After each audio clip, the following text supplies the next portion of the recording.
Okay, it's time to begin. Chapter 10, Paradiso, Sea of Stars.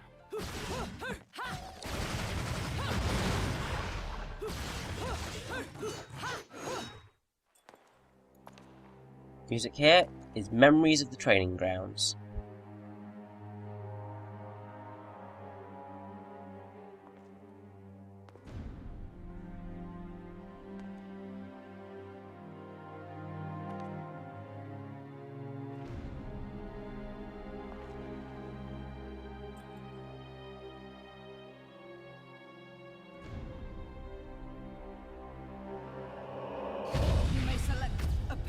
Of your choice.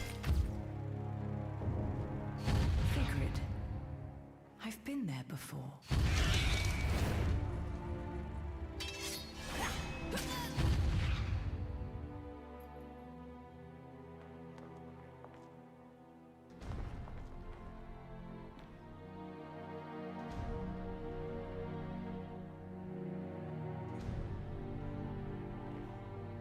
Jean?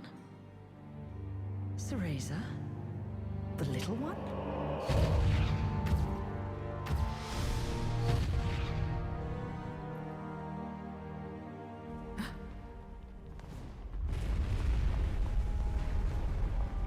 And the music here is Memories of the Training Grounds, Assault.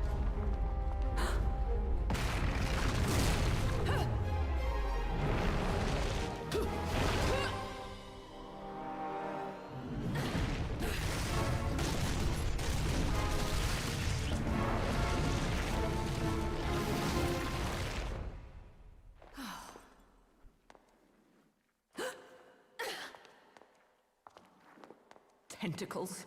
Why did it have to be tentacles? And there we have a nice little Indiana Jones reference. It's just great. And already we have 3 joys to face down, so...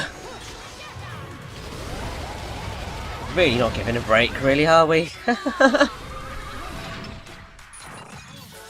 Now at this point I had forgotten that I still had Gaze of Despair equipped, so I was just, it was literally just like, oh gosh, they're angry, this is going to be painful, but we will manage, it'll be all okay.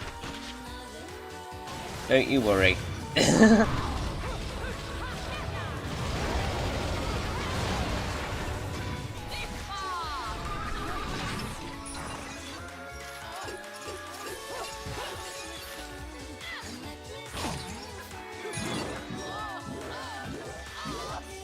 Now, I haven't discussed kind of the localization that much. I've discussed the Enochian, but localization, as I've said. So I mean, the bulk of kind of getting a Japanese game into English kind of is the script. I mean, sure you have all the menus and so on, but it's mostly the script and getting it into English.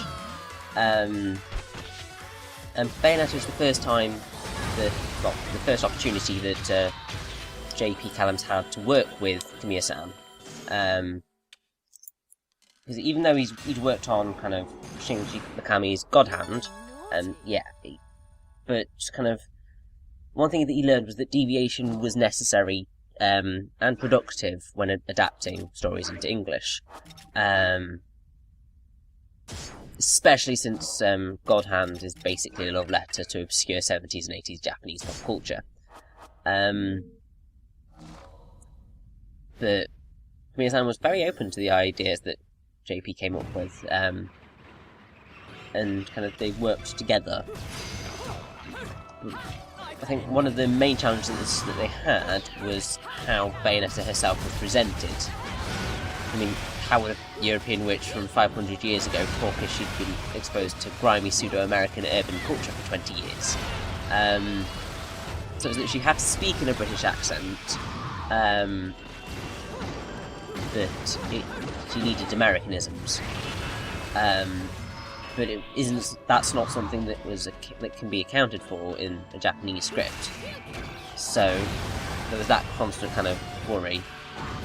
And there's also the issue of her character, so to JP, Bayonetta had to be posh, sassy, and totally aware of herself. So when she's cheesy, she knows she's being cheesy. And her inner monologue is fast enough to get out the line a normal person only wishes they could have said. Which, that's kind of the hardest thing that they had to do. And then to counterbalance her, you have Jean, who's much more reserved and more sinister. And then you have Luca, who's not so innocent, but ultimately driven, passionate, and kind-hearted. As well as Cereza, Rodan, Endo, and so on. So, it's just something that you have to do. And also because you have a lot of in-game text, and they will have both literal and hidden meanings of all sorts. So I think that's about enough on the language.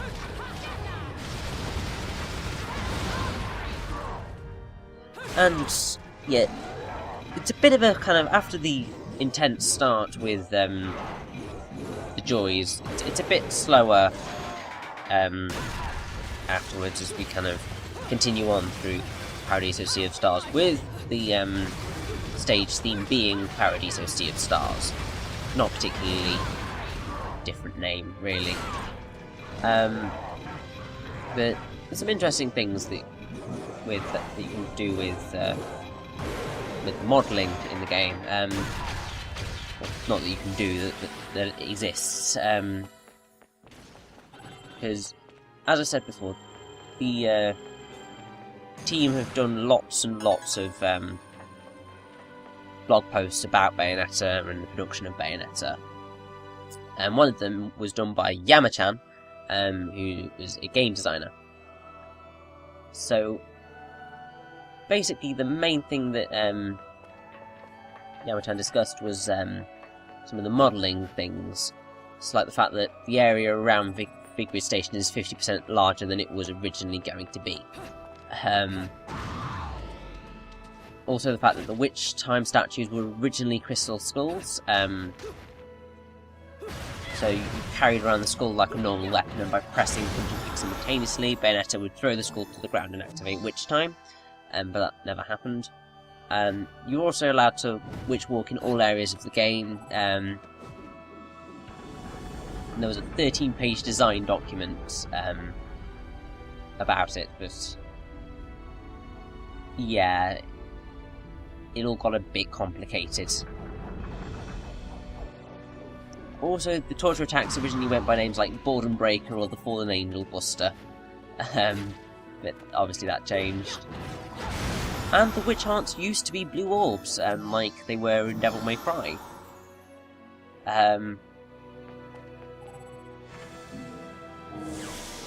Which kind of is quite interesting thing. That kind of, so it's nice to see how things kind of develop. I mean, I think most of the development team don't really know the names of the enemies in the game, and the reason for that is just that the names come so late in development that it just kind of, it didn't happen. They also had ideas for an overworld map at the beginning of the game, but that also ceased to exist.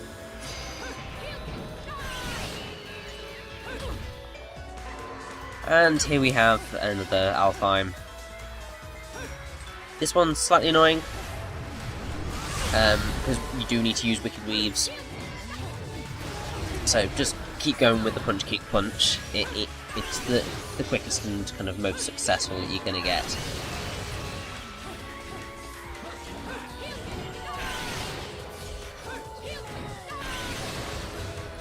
Now I have to say, when I first played Bayonetta, I recalled Chapter 9 and Chapter 10 taking quite a while.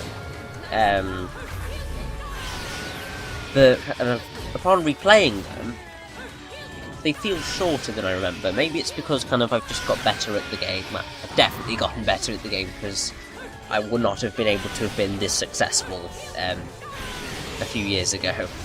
As you can see in my kind of original Bayonetta playthrough, because I wanted to make the walkthrough, tried to, called it a walkthrough, and then it was just like, oh dear, I've missed stuff. Oh. But back then, I just didn't have the skills kind of available to me to successfully do what I'm doing right now. I just couldn't do it. Bayonetta's a hard game. And I think Chapter 5, Chapter 9 and Chapter 10 are perfect examples of its difficulty. Chapter 5 more so because it is so long. At that point you're unlikely to have a lot of health. But it's just something that by this point you should have developed your skills enough and have enough life to be able to deal with most of what they're going to throw at you. There is, however, a certain something that they are going to throw at you which is really, really, really evil, and literally you will hate them for it. But just be glad that you, at this point in time, you aren't playing on hard or infinite climax mode. Unless you are, in which case, good luck for what's kind of coming.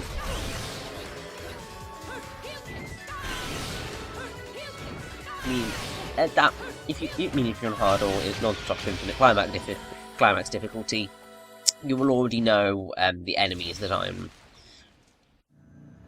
skirting around here, but yeah, they are without a doubt the most difficult standard enemies in the game. I mean, technically you could find you might struggle more with the likes of the kinships and the joys and whatever, but the ones that we are going to be soon facing are just incredibly evil. Thankfully, we only have to face them once in this chapter. No, we have to face them twice, sorry about that. Well, let me rephrase that. We only have to face them once in this chapter, but if you want to get everything and get all the verses, then you have to fight them twice. And by saying them, you may be able to guess what is coming your way very soon. But before we get to that, we have an Umbra and Tears of Blood over here. Some lovely stairs. I quite like these stairs, and I really love the background. It's very kind of impressive. Always love kind of seeing starry skies. It's just wonderful. Especially when you get like kind of when you see nebulas and all sorts. They're just really, really stunning to behold. And here we have a verse with harmonies in it. This can be a very, very, very quick verse if you go through it quickly enough.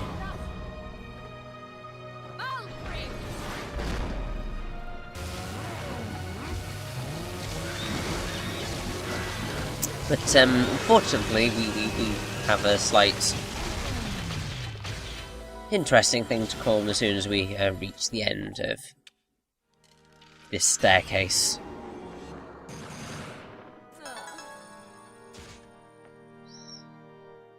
Because as is generally the case in a lot of Japanese games, specifically, well, mainly, Kamiya-san does it a lot.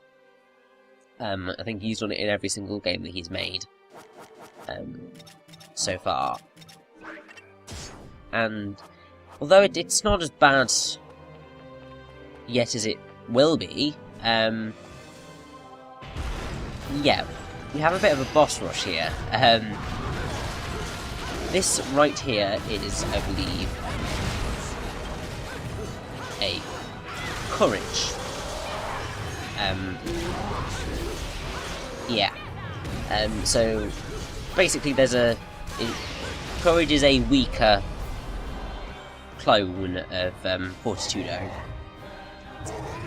And here we have Temperance, who is a weaker clone of Temperantia. Basically, kind of, it's something that kind of you're gonna get. It happens a lot in Japanese games, and as I said before, Miyasando's doing a lot. I'm not really that bothered by boss rushes, apart from, I'd say,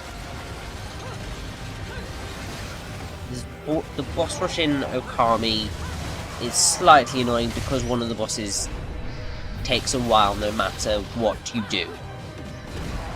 And because it takes so long, it's just a bit of a pain to do it again and again and again.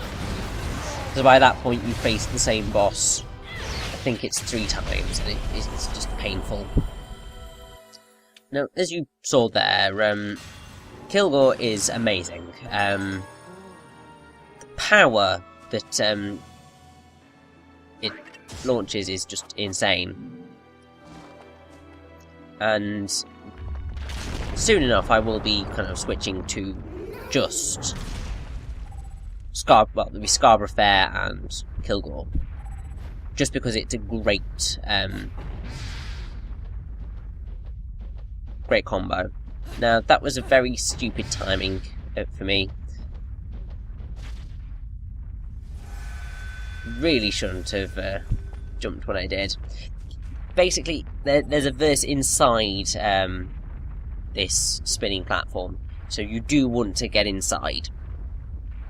Although I think you can make it to the platform on the other side just by skipping it, but I won all the verses because I want to get my platinum ranking, and also I want to show off all of the verses because they are very helpful. Getting the timing down on this thing can be a bit of a pain, but yeah, generally kind of if you jump as it's coming down, you should be alright.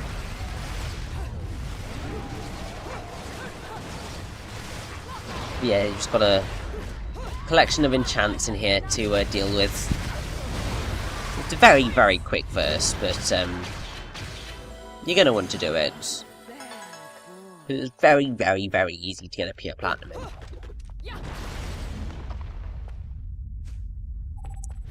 And now we have to jump down onto this platform. You do need to make sure that you land on it because it's not automatic. The same goes for the one at the after the tentacles. Also, I am absolutely terrible at this verse.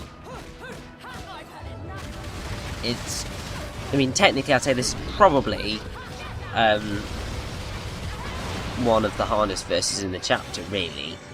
Because you've got to fight 3 kinships, and if you fall off, then you get damaged, and it's very easy to fall off because you've got everything attacking you. Thankfully, when the kinships explode, you don't have to worry about kind of being damaged by them. But unfortunately, you do have everything attacking you still. So getting out is difficult. Also, I'm sorry, kinship, but that is mean. And also, this is kind of why Bayonetta is hard sometimes, is that, I mean, particularly at this point, the enemies deal quite a lot of damage. And also, they're just evil. So that is probably one of my least favourite chapters in the game. Not chapters, verses. I get confused by this so much, it's ridiculous. Either way, we also have, as you can see off in the distance there, another resting place which we need to get.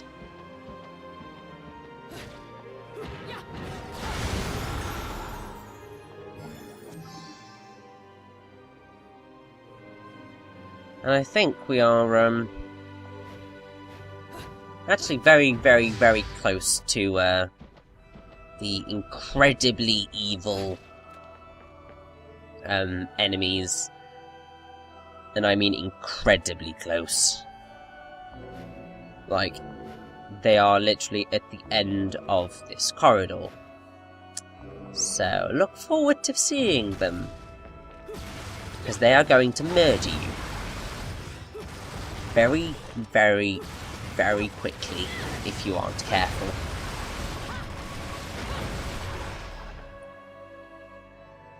Also, this bridge can be irritating, you just got to make sure that you dodge at the right time.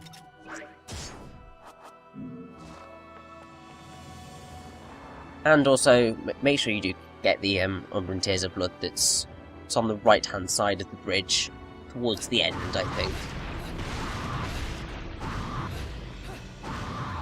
There it is. And here we go. As soon as we've destroyed this statue. See some statues at the end of the there? Yeah. Yep, here are our evil enemies. They look a little bit different to Grace and Glory, don't they? They're all golden and everything. Well, right here we have Gracious and Glorious, aka the toughest kind of single enemies in the game. Reason why they're tough? You cannot activate Witch Time on them. It simply doesn't work. So, if you have the Evil Harvest Rosary at this point, it's so useful. Because you can get the extra damage on them. But yeah, Gracious and Glorious are evil. And it's particularly evil because you don't even have kind of mentioned that these are new enemies. So you're going to be trying your old tactics on them and potentially you're going to get screwed so quickly.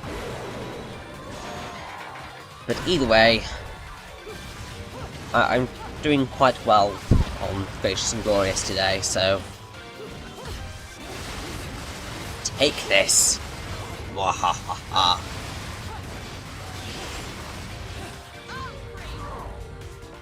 Whew! Quite surprised I made it through that with no damage taken. I dislike Gracious and Glorious because they are so difficult.